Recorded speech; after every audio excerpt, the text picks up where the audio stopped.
com vocês hoje, contando uma história. Sabe, a Bíblia é muito interessante.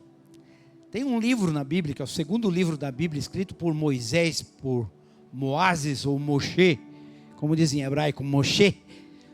E ele escreve um livro, e é interessante, eu não sei porque se ele foi proposital ou não, mas ele escreve um livro, e ele conta a história dos hebreus. E ele escreve esse livro chamado Êxodo, lido por nós, que significa mudança de mentalidade. Diga comigo, mudança de mentalidade. Não existe como a gente mudar nada da nossa vida se primeiro não mudar nossa maneira de pensar. E ele, quando começa a contar a história, ele diz que os egípcios decidiram que todas as crianças abaixo de 3 anos deviam ser mortas no parto, quando nascesse. Foi um decreto do governo. Se fosse homem, tinham que matá-los no nascimento. E ele conta aqui, e é bem interessante, no Êxodo capítulo 1, já ele fala assim, no capítulo 2, ele fala que um levita, da tribo de Levi, conheceu uma mulher também da mesma tribo e se casaram. E ela engravidou e teve um filho. E debaixo daquele decreto era para matar o filho. Mas como ela viu que o filho era lindo, ela não o matou. Ela escondeu por 3 meses. Terrível se o gurizinho fosse feio, né? Mas eu não sei se ele escreveu aquilo porque falando dele, né? Daí ele achou, eu fui um menino muito bonito. Minha mãe não matou porque eu era bonito. Eu acredito que ela não matou porque era filho. Mas ele escreveu, por ser um menino muito bonito, ela não matou e escondeu por 3 meses. Depois ela solta no rio Nilo, num cesto de vime. E essa criança começa a descer rio abaixo, acompanhada por sua irmã. E ela cai na casa onde estava banhando a filha da filha de Faraó. E aí quando ela acha o nenê, ela testifica que o menino era bonito, esconde o menino, leva para casa e arruma uma ama de leite. Quem é a ama de leite que podia ter leite? Uma mulher que tinha um filho e não estava com o filho, porque talvez tinha matado o filho. Mas não, a própria mãe de Moisés foi paga pela mulher, pela filha de Faraó, para amamentar Moisés. Então Moisés viveu até o teu desmame na casa da própria mãe, e a mãe vai para o palácio e fica com a criança que era dela. Então Deus faz umas coisas legais, né? Mas eu não sei se a sorte dele ser bonito, ou se ele escreve porque está falando dele, né? Que era um menino muito bonito, muito lindo, e aquela mulher então não matou o filho, porque o filho era bonito. Então toma cuidado, eu tenho dó daquelas pessoas que são feias, né? Se nascesse naquele dia, a mãe ia olhar, mas que gurizinho feio, vão matar. Né? Mas que mãe que acha um filho feio?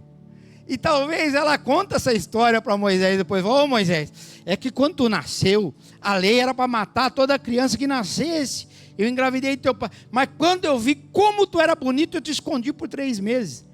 Ele escreveu o que a mãe falou. Mas que mãe que não acha um filho bonito, né?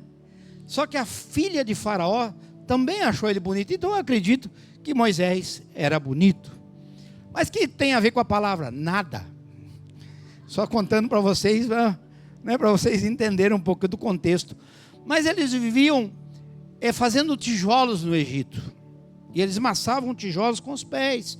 E já era quase 4 milhões de pessoas que estavam amassando os pés e fazendo tijolos. E eles batiam tijolos para que o faraó construísse, para que o Egito construísse, para que vendesse, exportasse tijolos. E eles eram escravos, assim como a gente compra aquelas crianças, aquela família no Paquistão para libertá-las. Até hoje, tu vê, passou tantos anos, né, 3.000 anos passados, e ainda a gente continua nessa mesma história. E ele foi crescendo, e quando ele já vira homem, com 40 anos de idade, ele é chamado por Deus para iniciar um ministério e libertar o povo do Egito, tirá-los da escravidão. Mas presta atenção que esse livro é escrito, tem o título do nome, Êxodo, mudança de mentalidade. Eu disse para vocês que eu ia dar continuidade, melhor dizendo, na palavra que eu estava pregando domingo.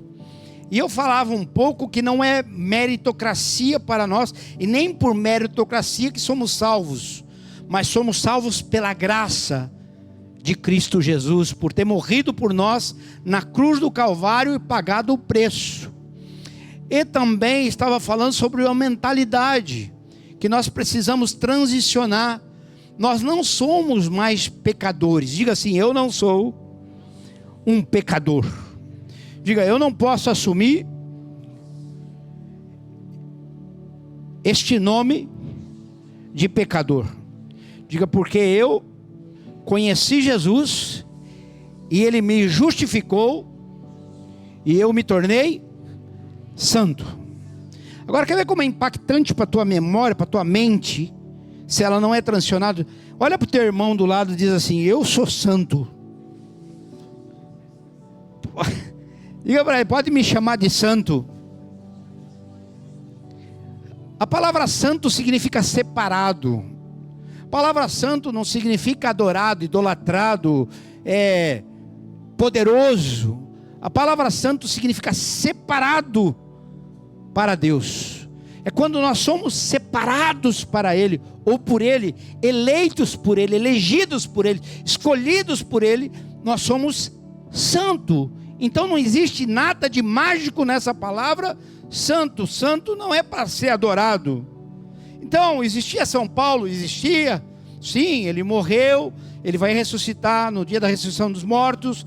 Existiu São Pedro, Santo Antônio, existiu todos esses camaradas. Existiu até São Jorge. São Jorge foi um cara muito grande na região da Turquia. Ele pregou o evangelho, ele pregava contra Leviatã.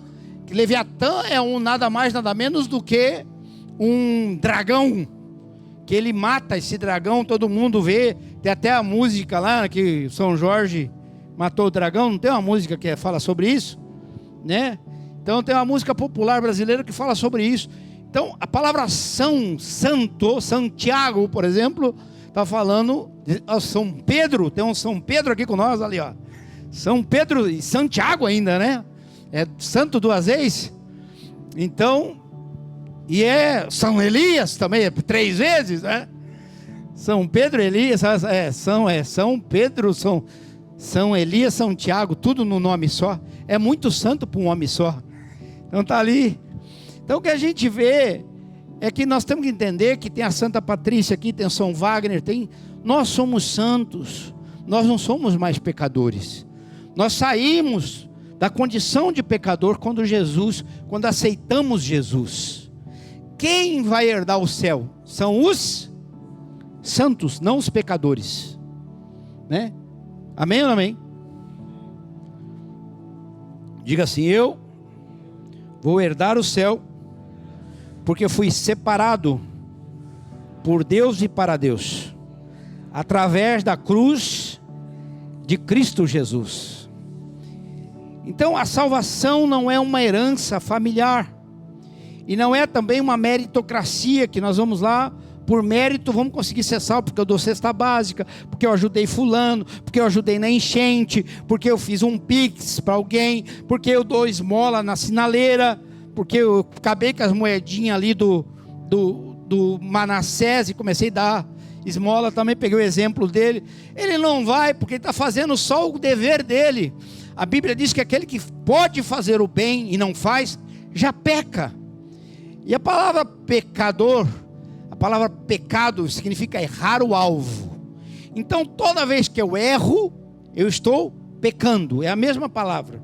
Errar e pecar é a mesma palavra. Então quando eu falo eu pequei ou eu errei, eu estou dizendo a mesmíssima coisa. Então eu pequei no alvo, quer dizer, eu errei o alvo. Ou eu errei na minha vida, no meu casamento, eu pequei no meu casamento. Se eu errei. Então, vocês estão entendendo isso ou não? Amém ou não amém? É difícil entender essas palavras? Então entende o que é ser santo, entende o que é ser pecador? Tá bom? Então pecador é uma pessoa que diz assim: eu vivo errando, Eu vivo errando. Então você assume uma vida de erro. Significa que a tua mente é uma mente que só erra. Então você precisa transicionar a sua mentalidade, fazer o exodo da tua mente, ou seja, a mudança de mentalidade. Diga comigo, mudança de mentalidade. Diga, eu não vivo errando. Diga, eu vivo acertando. Diga, tudo que eu faço dá certo.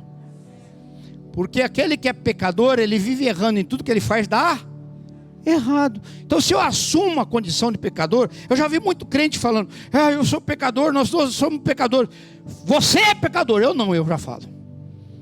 Eu era pecador, agora eu sou santo. Por quê? Porque todos os meus pecados, todos os meus erros foram levados na cruz do Calvário por Cristo Jesus. Amém ou não amém? Quantos estão comigo aqui? Diga assim, todos os meus erros foram jogados no lago do esquecimento.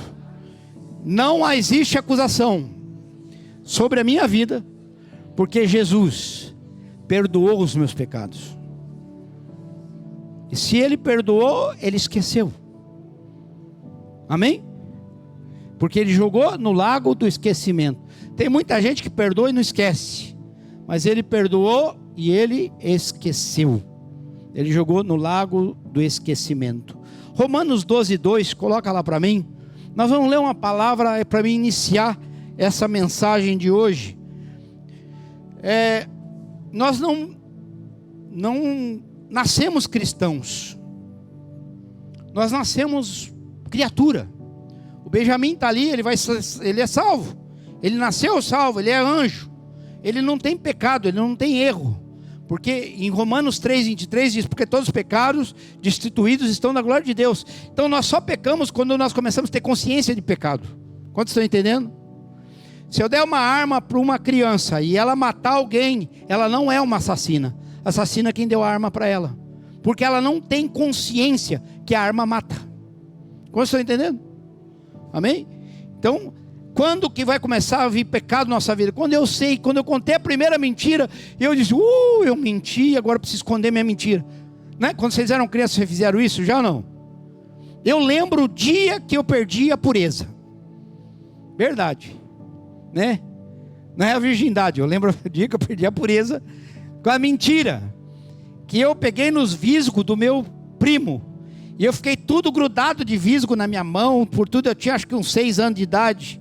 Visgo é aquela coisa de caçar passarinho. Quem é os antigos aí? Quem lembra do visgo?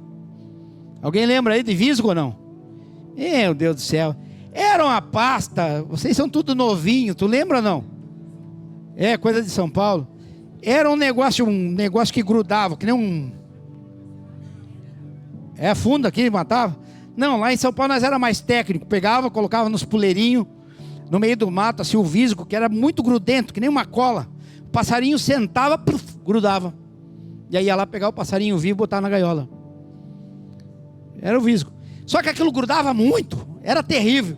Sabe quando o chiclete, assim que tu tira, ele gruda num lugar, tu puxa do outro, ele gruda no cabelo, gruda na... Sabe aquela coisa que bagunça tudo? O visgo é mais ou menos isso aí, só que ele é poderosíssimo. Eu me sujei todo de visgo no cabelo, visgo por tudo. Depois vocês confiarem aí no iPad para vocês aprenderem o que é visgo. Aí, pergunta para o Google aí, para a inteligência artificial, para o IA, vocês vão saber. Eu estava melado de visgo. E eu não sabia como esconder, daí eu fui lá, tentei limpar, passava no corpo, passava por tudo, passava no cabelo, e aí só piorava. Eu passava para os pés, daí meu primo chegou para mim, ele era já moço, e eu ainda criança. Tu pegou meu visgo? Eu olhava para ele assim, não. Eu não mexi em nada, Rogério. Tu pegou meu visgo? Não peguei. Mas o que é isso? Está grudado na tua mão? Eu não sei. Então eu comecei, só que eu sabia que eu estava mentindo, mas uma mentira que não tinha acabamento, né? Não tinha cabimento. E é assim, muitas vezes a gente faz, a gente mente, mas todo mundo sabe que a gente está mentindo. Todo mundo sabe. Aqui antes em Lajeado tinha um cara que ele era anão, O Maurinho fala que o nome dele era Mentirinha, porque tinha perna curta, né? Então, a mentira tem perna curta, a mentira não é o pai da mentira, é o diabo. Então, eu lembro quando eu menti a primeira vez, eu perdi a inocência. E aquele dia eu fiquei triste comigo mesmo, porque eu falei, puxa, eu estou mentindo, eu sei que estou mentindo e estou querendo manter a mentira. E aí começaram a passar gasolina na minha mão, querosene, para tentar tirar aquilo. Foi terrível. Sei dizer que eu nunca mais esqueci daquilo na minha vida. Amados, quando a gente perde a inocência, a gente começa a ter consciência que erramos. Aí foi onde que entrou a nossa vida de pecado. Porque todos pecaram e destituídos estão da glória de Deus. Presta atenção. E não vos conformeis com este século, mas transformai-vos pela renovação da vossa mente, para que experimenteis quais seja a boa, agradável e perfeita vontade de Deus. Presta atenção no que eu vou falar para você. Pode voltar lá.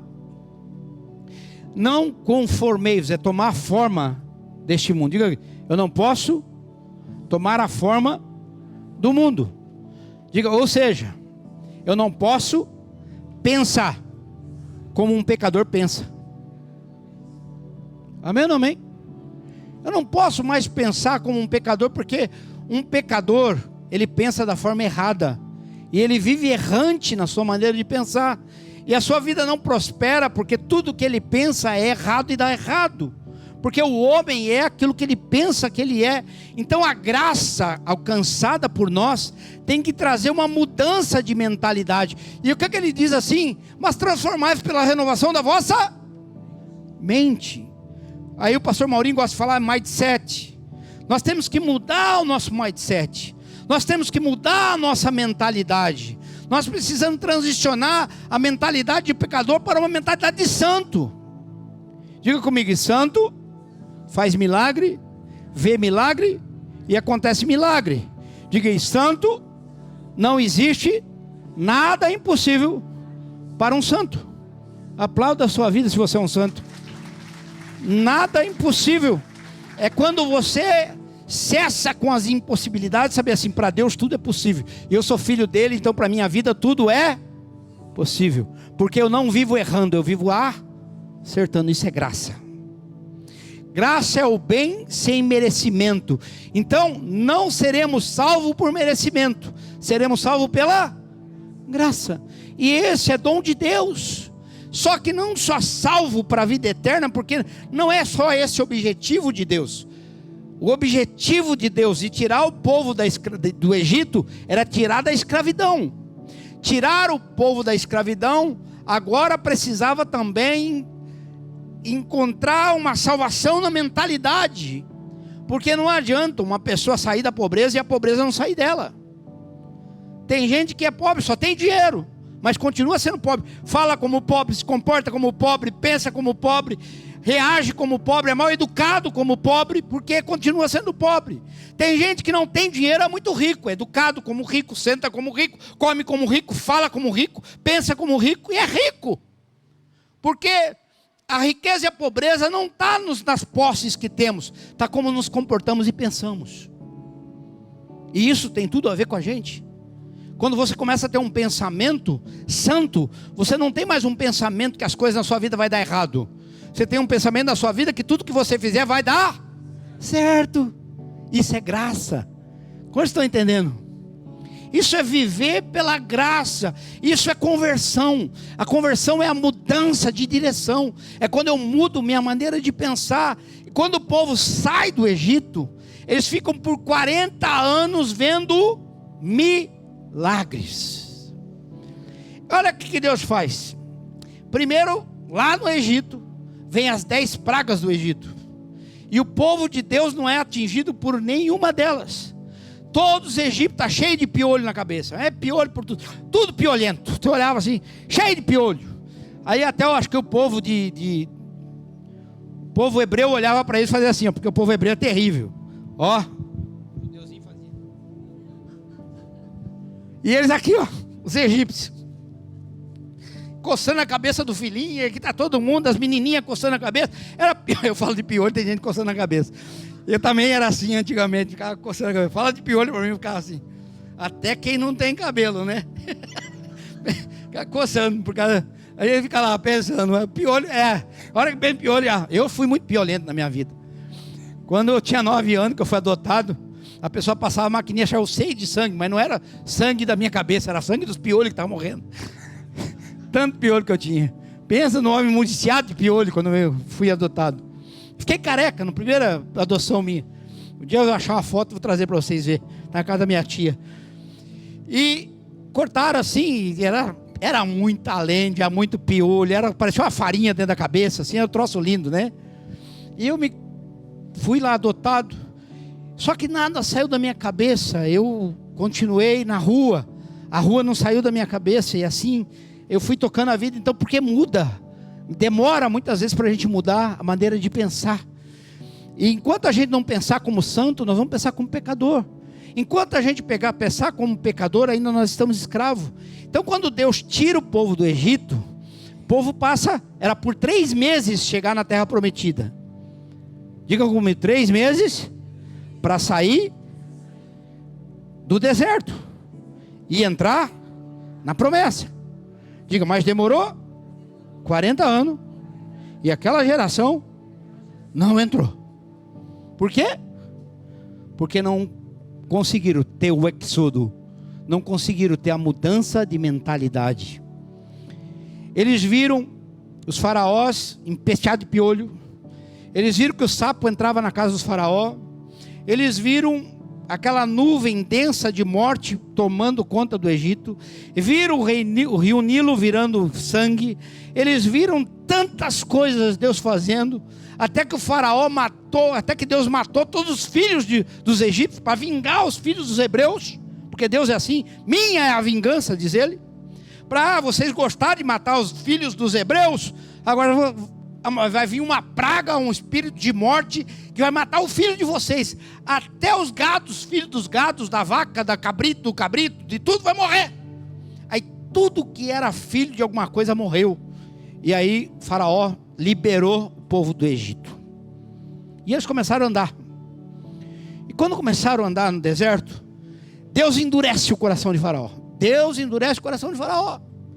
e Deus fala assim, eu quero brincar com esse povo, eu vou mostrar que eu sou Deus, e eles vão começar a ver minha glória. E aí quando eles estão em um certo lugar perto do Mar Vermelho, eles começam a escutar as carruagens dos egípcios, porque o faraó prepara todo o seu exército, fala, vamos atrás desse povo, vamos matar todos eles. E aí foram, no meio do caminho, eles pararam, ficaram encurralados entre as dunas de areia, e ficaram no deserto parado, entre o Mar Vermelho e aquelas montanhas do deserto. E eles, para onde fugiremos? Olha o barulho de carros e cavalos, olha o barulho de faraó, vai vir contra nós, vamos morrer, não vamos morrer, não vamos morrer, não vamos morrer, não vamos morrer. Aí Moisés falou, calma gente, eu vou orar. Aí Moisés começa, Deus. Aí Deus olha para Moisés e diz, Moisés, por que clamas a mim? Pede para que o povo marche. Moisés olha para o Mar Vermelho e diz assim, vamos caminhar para o mar, vamos marchar para o mar. Antes de chegar no mar, o mar se abriu. Diga assim, o mar se abre para que a minha mudança aconteça. Aplauda o Senhor Jesus se você entende. O mar se abre para que a mudança aconteça. Então muitas vezes o inimigo se levanta contra nós, mas Deus sempre tem um mar para abrir. Ele não mudou, ele é imutável. Aí o mar se abriu, e eles passam em terra seca, quase 3 milhões de pessoas. Quando eles terminam de passar o mar, Faraó chega com seus cavalos e carros. Até hoje, no mar, foi encontrado carroças daquele tempo, no Mar Vermelho. Foi encontrado armas dos egípcios no fundo do mar, no lugar que eles passaram. Tem evidência desse caso. Se você entrar na internet, consultar o Wikipedia, você vai ver que os arqueólogos acharam vestígios dessa passagem. E aí quando eles estão todos dentro do mar, Deus mata todos. E eles veem aquilo. Daí eles começam a caminhar mais um pouco. Eu já fui por todos esses caminhos. Aí eles andam mais ou menos 15 quilômetros. Aí encontram as águas de Mara. Então todo mundo com sede. Boca seca, passando pelo mar. Água salgada não dá para tomar. Que sede, que sede. Por que Deus tirou a gente de lá? Podia ter deixado a gente lá. Que saudade da cebolinha, da batatinha. Que saudade daquela comida do Egito. Que saudade da comida de escravo. Porque Deus tirou nós lá, tinha água lá do rio Nilo. E eles começam a murmurar. Aí Moisés encontra um poço. E eu já fui lá. Depois vocês andarem no meu Instagram, vocês vão ver que tem foto lá do poço. O Neivo estava lá comigo também. Aí Deus fala, eles foram tomar água. Água amarga, por isso chama águas de Mara. Águas amargas. Mara significa, alguém chama Mara aqui? Então tu é amarga, porque esse é o nome de Mara. Não coloque o nome da tua filha de Mara, porque Mara é amarga. Então eles tomam a água e a água está amarga, não dá para beber. Aí Deus fala para ele, pega um pedaço de madeiro. Madeiro, cruz, lembra alguma coisa assim? Olha a tipologia do negócio. Madeiro, cruz, libertação. Eu sou a água viva que desceu do céu para vocês. E eu sou o rio de água viva, aquele que beber de mim nunca mais terá sede, lembra? E ele pega o madeiro e joga na água, e a água se torna doce. E eles bebem água, aí está todo mundo feliz. Dá um golinho aqui, dá um copo para mim, dá uma botija, enche aqui. E a água não acaba nunca, a água do poço. 2 milhões de pessoas bebendo água. Toma um banho. Que maravilha. E fica todo feliz, dá água para o camelo, dá água para a vaca, dá água para a galinha. Todo mundo bebendo água, coisa linda, é o dia de beber água. Passa a mão um pouquinho, eles andam um pouco, tem sede de novo. O que eles começam a fazer? Reclamar de novo, murmurar de novo. Irmão, ninguém lembra do que Deus fez ontem. Todo mundo esquece. Só tinha 2 camaradas marcando tudo, anotando no caderninho, Josué e Caleb. Só os 2. Todos os outros murmuravam, queria matar Moisés. Acontece muita coisa no caminho, irmãos. Muita coisa. E eles chegam até Cades Barneia, que é perto de entrar na terra prometida. E Deus pensa, esse povo não vai conseguir. Eles vencem exército, eles vencem o mal, eles vencem tudo. Eles terminam com os amorreus, os jabuseus, os eveus, os eteus, os etés. Eles terminam com todo mundo. Eles vencem, todo mundo passa pela frente. Os amalequitas, os medianitas, os petistas. Não, petista não. Ele vai vencendo todo mundo, né? Quando ele vence todo mundo, Deus dá livramento para eles, e ficam famosos, que é um povo poderoso, um povo perigoso, um povo bom de pancada, bom de faca, bom de espada. Eles vencem todo mundo morre na mão deles. Eles chegam em Cades Barneia. Cades Barneia, Moisés fala assim, é o seguinte, pega 12 espias e vocês vão olhar a terra, um de cada tribo, vai olhar a terra. Chegaram com uma notícia. Realmente, eles viram o pessoal carregando caixa de uva assim, em 2 assim, um lá segurando uma vara, outro assim. Tu vai em Israel até hoje, tu vê aquela cena daquele cacho de uva que teria que ter uma caminhonete L200 para carregar uma Hilux. Verdade, cabe só numa capota, na carroceria de uma Hilux, aquele cacho de uva. Eles vão levando. E eles falam, meu Deus, realmente é terra que emana leite e mel. As frutas são doces, são grandes.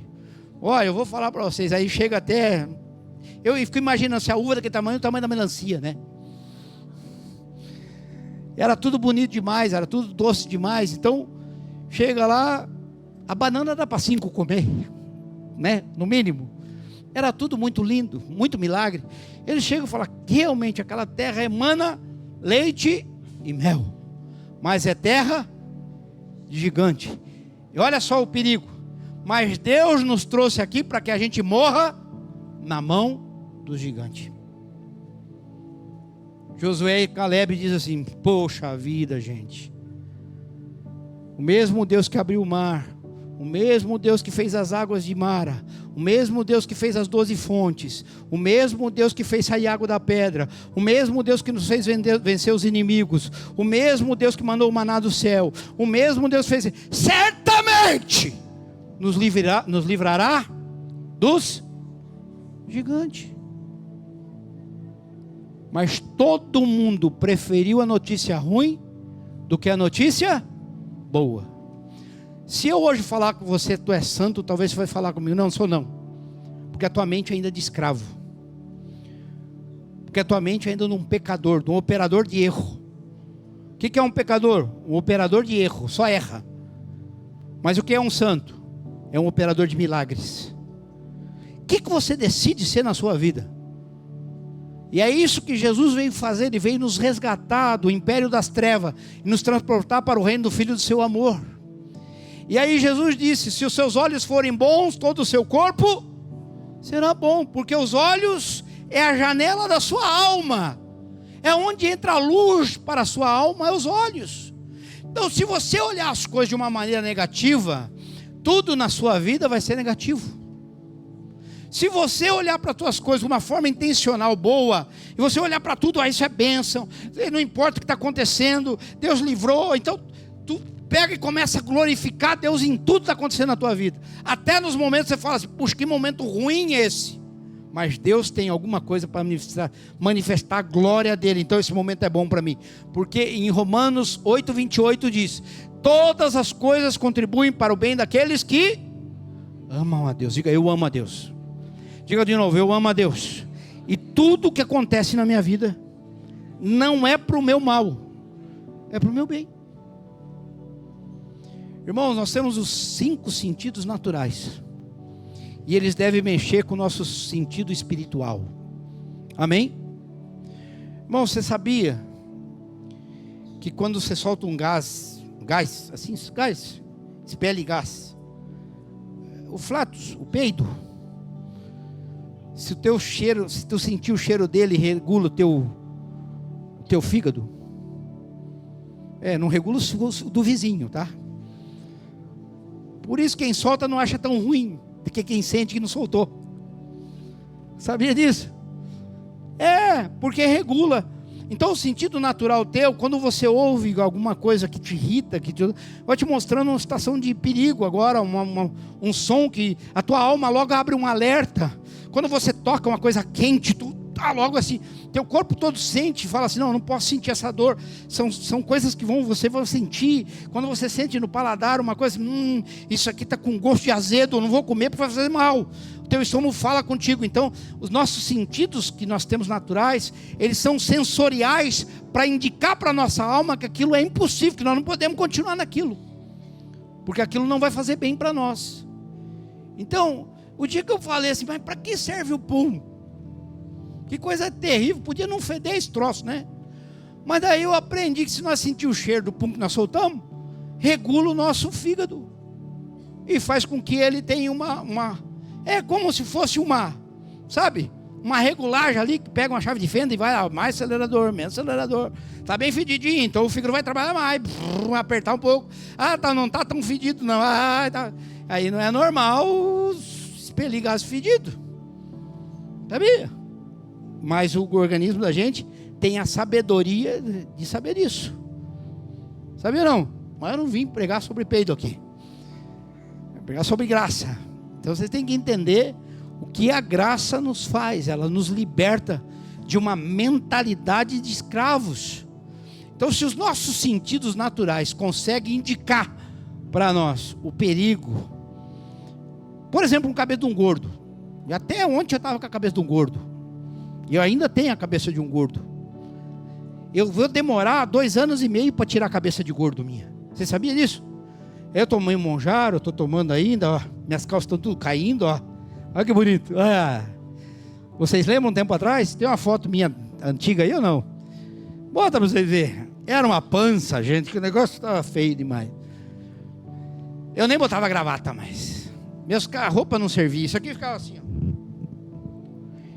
Mas eu emagreci, mas minha cabeça ainda continua gorda. Então eu tenho que tomar alguns remédios para segurar um pouquinho minha mentalidade, porque eu vejo a comida, eu quero comer. Porque é assim que o gordo vê, ele acha que ele tem que comer. Comida é bom, que gostoso, vou comer, vou comer. Ele vive para comer, ele não come para viver. Assim é a mente do gordo. Você que é gordo igual eu, saiba disso. Então chega a hora de parar, vou parar, tal. Só que a ciência diz, a neurociência diz que vai demorar 2 anos. Meu corpo diz, minhas células gordurosas, que elas estão vivas, ainda com memória. Mas eu queria que elas pegassem Alzheimer.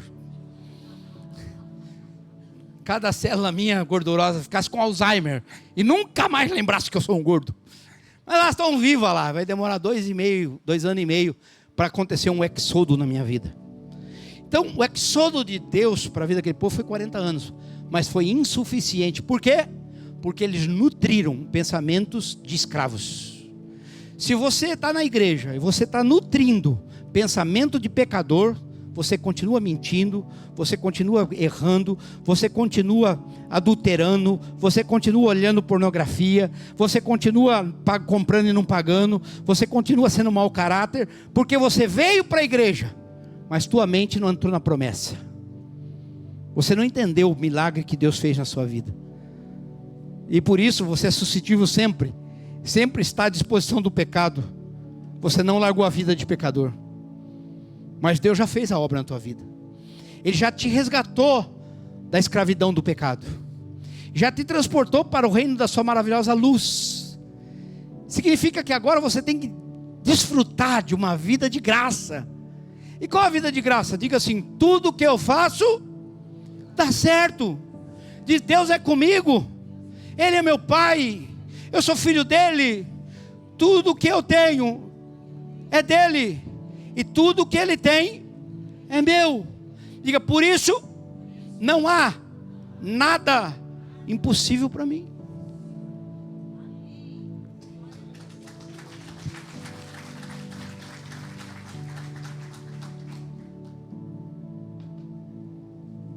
Tinha que ter um monjaro para crente, sabe? Uma coisa que você desse uma injeção, o cara ficava mudando a cabeça, né? E fazia isso depois o desmame, aquela coisa toda. Precisava de alguma coisa para mudar a sua mentalidade. Mas é uma coisa que nos faz mudar a mentalidade, é uma vida de milagre, onde você vê Deus agindo. Mas Deus não vai agir na vida de quem não permite Deus agir. Deus não vai agir numa boca que só reclama. Deus não vai agir numa mentalidade insatisfeita. Deus não vai agir numa mentalidade negativa. Deus age numa mentalidade positiva. Diga assim: Deus não age numa mentalidade negativa. Ele age numa mentalidade positiva. Diga: sempre devo pensar de forma positiva. Amém? A salvação não é herança dos pais, irmão. João 3,23, vamos lá. João 3,3. João 3,3. Quem nascer de novo, quem não nascer de novo, não pode ver o reino de Deus. Olha aqui. Isso respondeu Jesus: em verdade te digo que, se alguém não nascer de novo, não pode ver o reino de Deus. Pode passar agora. Perguntou-lhe Nicodemos: como pode um homem nascer sendo velho? Pode porventura voltar ao ventre da mãe materna e nascer a segunda vez? Respondeu Jesus: em verdade te digo, quem não nascer da água e do Espírito não pode entrar no reino de Deus. Ali primeiro ele fala sobre ver, e agora é entrar. O que é nascido da carne é carne, mas o que é nascido do Espírito é Espírito.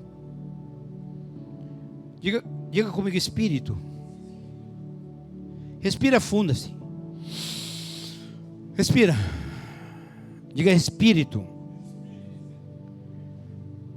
Quando eu sou carne, eu penso com a vontade da minha carne.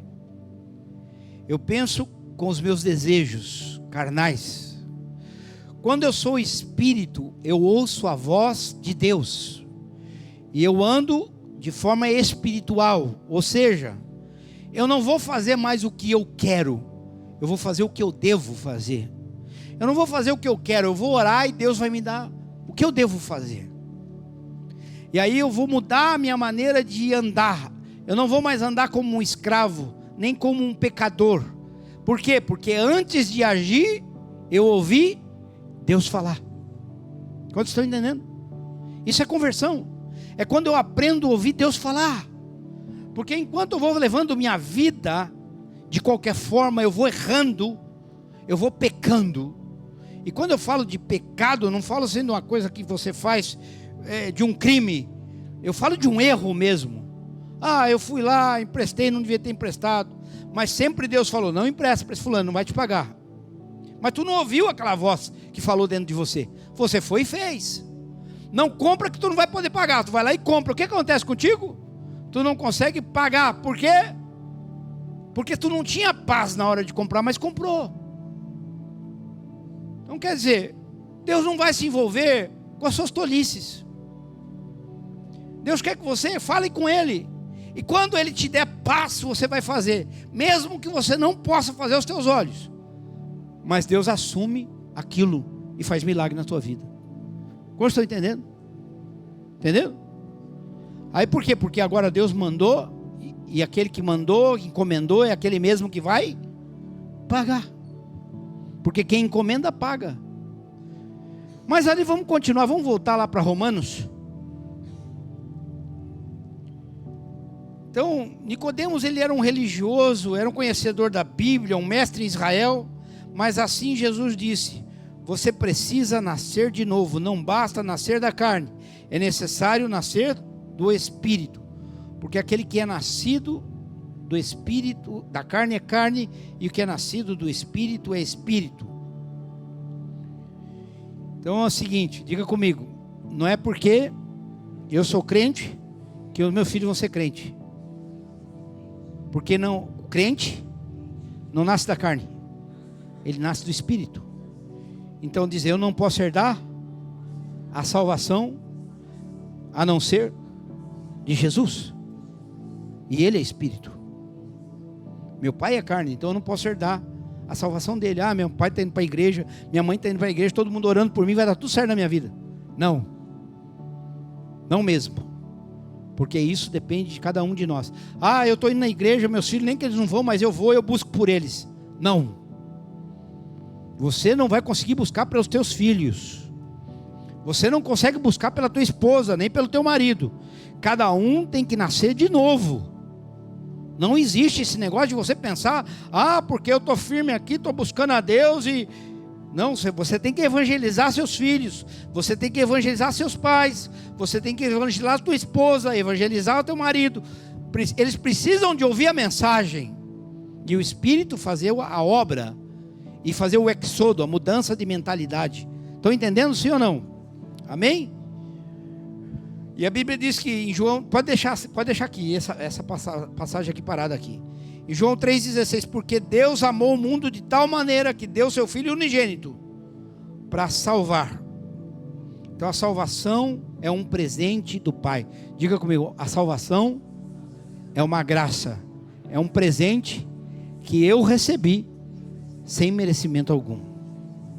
Amém?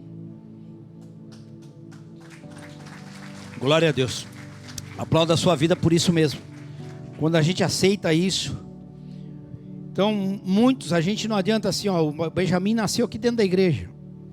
Benjamin, a esposa, a mãe dele engravidou vindo na igreja, ele nasceu, ele estava aqui nos cultos, no ventre da mãe. E hoje ele vai ser apresentado. E quando ele perder a vida dele de pureza, que ele conheceu o pecado, ele vai ter que se converter. Porque ele não nasceu convertido. Se Deus levar a gente agora, vir um arrebatamento, ele vai para o céu. Porque ele não tem pecado. Que é o pecado que nos impede de ir para o céu. Agora, se Jesus pagou os meus pecados, eu não tenho mais nenhuma acusação. Então eu estou livre para ir para o céu, amém? Porque eu recebi uma carta de alforria. Eu estou liberto de todos os meus pecados. Isso é graça. Estão entendendo sim ou não? Depois a gente vai para Coríntios 5, 2 Coríntios 5,17. Vou ler aqui primeiro. Volta lá no Romanos 12, Romanos 12, 2.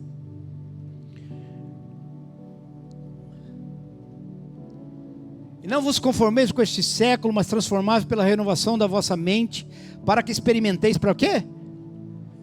Diga assim: eu quero experimentar qual é a boa, perfeita e agradável vontade de Deus. Diga comigo: boa, perfeita e agradável. Como é que está a tua vida? Estou passando um lutão. Então você não está vivendo a vontade de Deus. Porque quando você entender, vai viver a vontade de Deus, ela é boa, perfeita e agradável. Não é uma vida desagradável, é uma vida agradável. Amém? Amém? Amém? Então a vida de Deus não é desagradável, ela é agradável, ela dá tudo certo. Ela não é uma proposta. Deus não tirou a gente do mundo como não tirou o povo do Egito para morrer no deserto.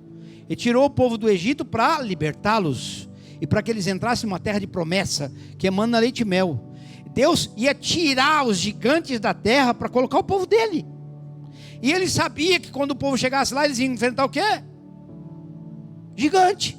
Diga assim: eu vou enfrentar gigante. Mas eu sou como Davi. O gigante tem que cair. Amém? Está entendendo? A mente de Davi, o gigante cai. Se quando nós tomamos essa terra, os gigantes caíram, vai cair na minha mão também.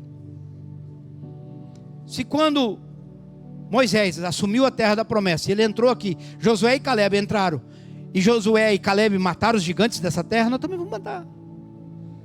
E Davi falou: não tem problema, meu pai é especialista em matar gigante.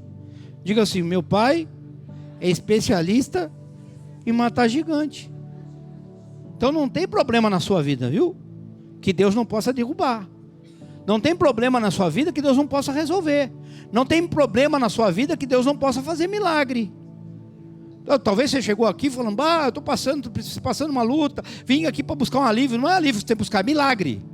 Eu estou aqui e a partir de hoje minha vida nunca mais será a mesma. É a mudança de mentalidade. Senão você vai falar que nem Josué, que nem os outros 10 espias. É terra de gigante, está difícil, não dá. Eu estou vivendo uma vida louca. Eu estou indo para a igreja, não está resolvendo nada. Eu estou buscando Deus. E aí tu vai reclamar da vida. Por quê? Porque tu é um cabeça oca. É uma cabeça oca. É uma bobadinha da enchente. Sabe os abobadinhos da enchente? Quando a enchente começa a andar com o carro por aí, olhar que está todo mundo lá correndo, ninguém vai ajudar a carregar um móvel, mas todo mundo querendo ver o mal dos outros. É aquela coisinha assim que gosta dessas coisas. É um burro, uma burra. Por quê? Porque se Deus está falando que a minha vida tem que ser melhor, isso significa que a minha vida precisa ser melhor. Não só melhor, como perfeita, boa e agradável. Não existe nada que Deus não possa fazer na sua vida. Não existe milagre que Deus não possa operar na sua vida. Então você tem que experimentar a sua vontade boa, perfeita e agradável. Isso é graça. Amém? E ali em 2 Coríntios capítulo 5, versículo 17. Segunda carta aos Coríntios 5, 17. E aí a gente vai passar bem rapidinho esses versículos agora, porque nós temos que fazer a consagração do Benjamim. E assim, se alguém está em Cristo, é nova criatura. As coisas antigas já passaram, eis que fizeram novas. Diga comigo: todas as coisas antigas se passaram, porque eu estou em Cristo, e Deus fez nova todas as coisas.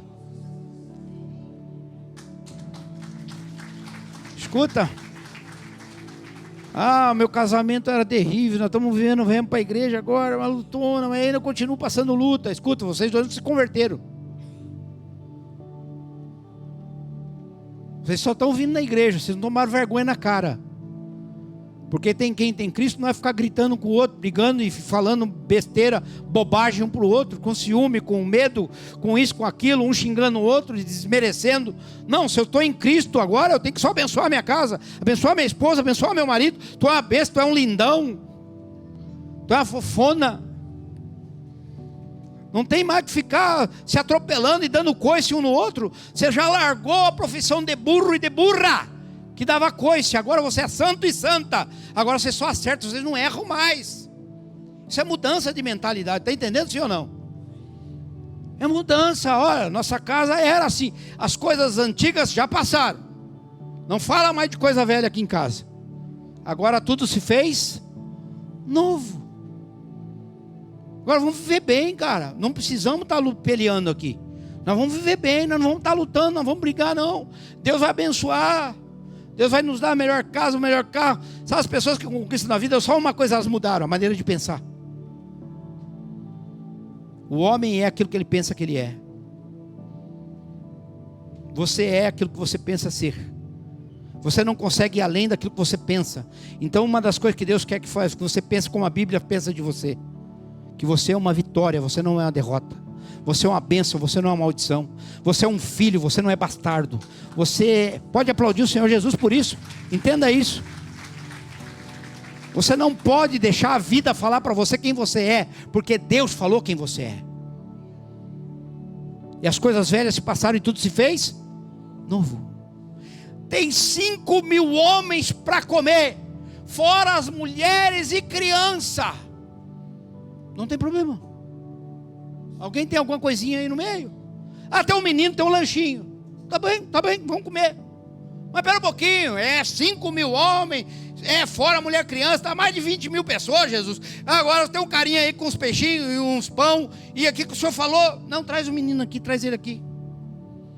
Levantou e arruma o povo na relva, organiza o povo, pede para sentar de 50 em 50.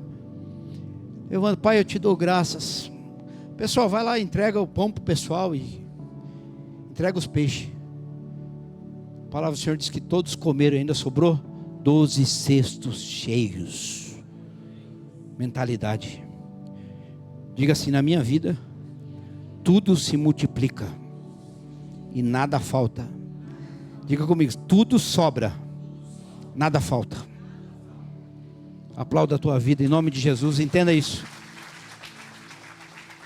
Esse é o evangelho. Não é o evangelho da prosperidade, é o evangelho do milagre, que nos faz prosperar. Agora, tá na igreja aqui, não tem uma vida de milagre, irmão, não sei que está perdendo tempo. Volta a tomar tua cachaça. A Bíblia diz: aquele que é sujo, suje-se mais ainda. E aquele que é limpo, limpe-se mais ainda.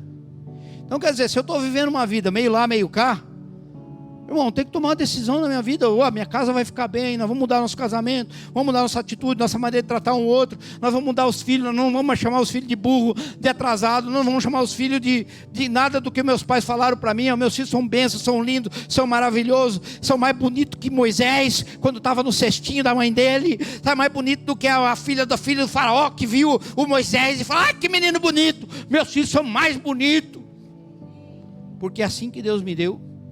Eles são perfeitos, são uma bênção, e eles são inteligentes, porque eu tenho que mudar minha linguagem, porque eu mudei minha mentalidade. A boca fala do que está cheio, coração. Chega lá na empresa: eu não gosto mais de serviço, porque não está dando mais. Ai, o Brasil como é que está? Esse negócio é mudar de lugar, mudar. Irmão, você vai levar junto, porque o teu negócio é você. Então se o teu negócio está ruim, é porque você é ruim. Se o teu negócio não está dando certo, porque tu não sabe fazer as coisas. Agora, se eu buscar Jesus, tudo que eu botar a mão vai prosperar, dar certo. E tudo que eu fizer vai dar certo. E amanhã eu vou chegar na minha empresa, eu não vou mais amaldiçoar esse lugar, eu vou abençoar. Isso aqui é uma bênção, tudo que eu faço dá certo. Eu vendo muito, eu sou o melhor aqui do Vale do Taquari, ninguém faz igual eu. Deus está me abençoando minha casa, minha família. E é assim que vai funcionar. Amém? Não é diferente disso. O diabo quer colocar a palavra na sua boca para você liberar ele para fazer mal para você. Aí você fala: Satanás, ontem eu aprendi no culto, eu não vou mais deixar isso quieto. Você vai chegar na tua empresa, vai abrir a porta e vai dizer: aqui é o melhor lugar para ganhar dinheiro. Aqui é um lugar de prosperar. Aqui é um lugar de ver bênção. Aqui é um lugar positivo, não é um lugar negativo.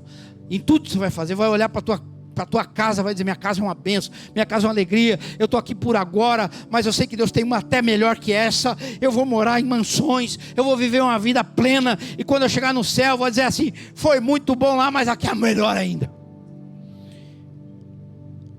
Ou tu vai chegar lá no céu e dizer: graças a Deus, né? Eu não estava aguentando mais. Jesus vai falar: a Bíblia estava lá, só você ler, né? Que meu filho foi para sofrer o teu sofrimento. Ele levou sobre si as nossas dores, as nossas enfermidades. O castigo que nos trouxe a paz estava sobre ele. E pelas suas pisaduras nós fomos sarados. Tu viveu doentinho? Viveu? Ah, que lindinho. Entra, doentinho, entra. Pode ser que tu chega no céu assim. Mas se você quiser viver uma vida no céu na terra, é você já começar a viver a palavra de Deus. A palavra de Deus não foi escrita para a eternidade, amado. A palavra de Deus foi escrita para hoje. Na eternidade não vai ter Bíblia. Quem vai ler a Bíblia hoje? Ao anjo Miguel. Não, lá não vai ter Bíblia, amado. Lá vai ter um banquete para nós comer. Olha lá o gordo falando de novo. O irmão Jair, acho que daí vai ter tem alguém lá, o irmão Jair vai estar lá, né?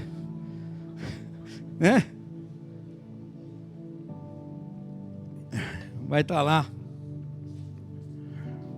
Irmão Jairo, sabe? Irmão Jairo. Só pode ter, né? Então a gente precisa saber, mas a Bíblia diz que vai ter um banquete no céu. Mas vai ser tudo low carb. Diz que ele preparou uma mesa para nós que vai virar fartura demais. 1 Coríntios 6:11 diz assim. 1 Coríntios 6:11: tais fostes alguns de vós, mas vós vos levantastes, mas fostes santificados, mas fostes justificados em nome do nosso Senhor Jesus Cristo e no Espírito do nosso Deus.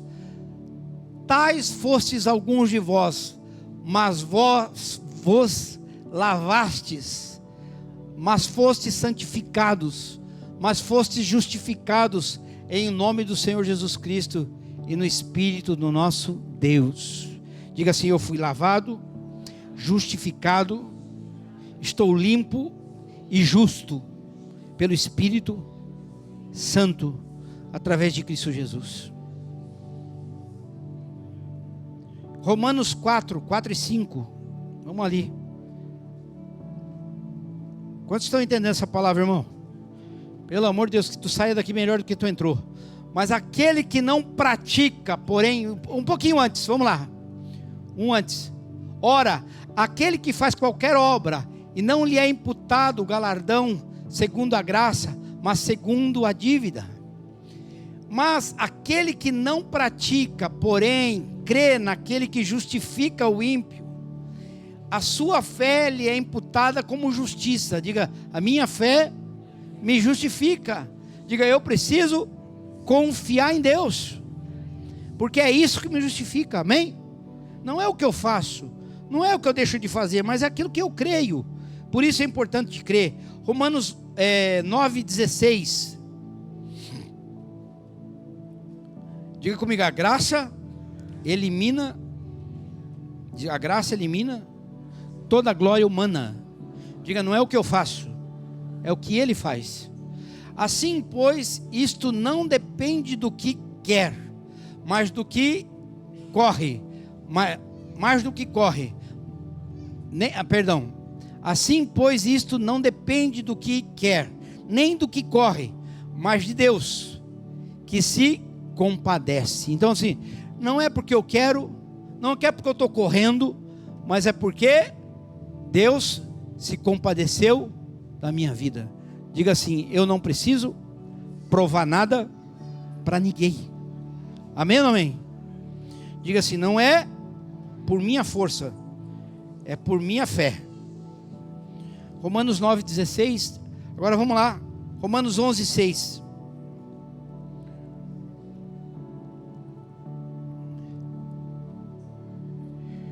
Essa escolha se baseia na graça de Deus e não no que eles fizeram. Porque se a escolha de Deus se baseasse no que as pessoas fazem, então a sua graça não seria verdadeira graça. Amém? Então, aquilo que eu falei para vocês, não importa, não é o bem ou o mal que eu faço, é o que eu creio. E o que eu tenho que fazer, eu tenho que fazer. Eu tenho que fazer o bem. Isso não é mérito. Então as pessoas que são boas, não significa que elas vão para o céu, por ser boas. Ah, minha mãe é uma pessoa muito boa. Isso não dá o céu para ela, porque ela pecou. Então o que dá o céu para ela, se ela aceitou? Jesus. É pela fé. Ela tem fé em Jesus? Tem. Não importa a religião dela, é católica, apostólica e até romântica. Não tem problema. Ela crê que o Senhor Jesus morreu na cruz por ela, ela vai para o céu. Ah, precisa ser crente para ir para o céu? Não. Não. Crente de igreja, assim que eu digo, crente assim, que nem nós assim. Não precisa. O que eu preciso? Eu preciso ter fé que Jesus Cristo morreu na cruz, que ressuscitou no terceiro dia, que subiu ao céu, está sentado à destra de Deus Pai, e Ele morreu pela minha vida. E eu aceitá-lo como meu salvador pessoal. Agora, a salvação, ela é imputada pela minha fé nisso. Então não é porque eu faço, não existe glória nenhuma no que eu faço. Ah, eu vou fazer. Fazer tem que fazer. Glória a Deus, ajuda. Abre um GGF, abre a tua casa, fala do amor de Deus, porque tem um galardão. E o galardão segundo nossas obras. Aí o galardão sim. Mas a salvação, ela é pela fé. Amém? Escuta o que eu vou falar para ti. Lá no céu a gente vai ver muita gente que a gente imaginou que não ia estar. Lá no inferno eu não sei quem vai estar lá, porque eu não vou estar. Mas muita gente que a gente pensou que ia estar no céu, não vai estar. Por quê? Porque é a fé que salva. É a fé que salva. Só ela nos salva. É quando aceitamos que somos santos. Diga, eu sou santo.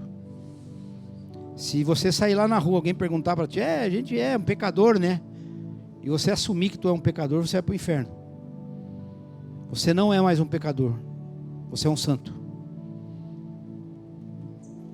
Olha a pessoa que está do teu lado e diga assim, eu estou sentado do lado de um santo. Olha ali. Estou sentado, estou na frente de uma santa. Amém? Glória a Deus. Vamos levantar, ficar de pé um pouco.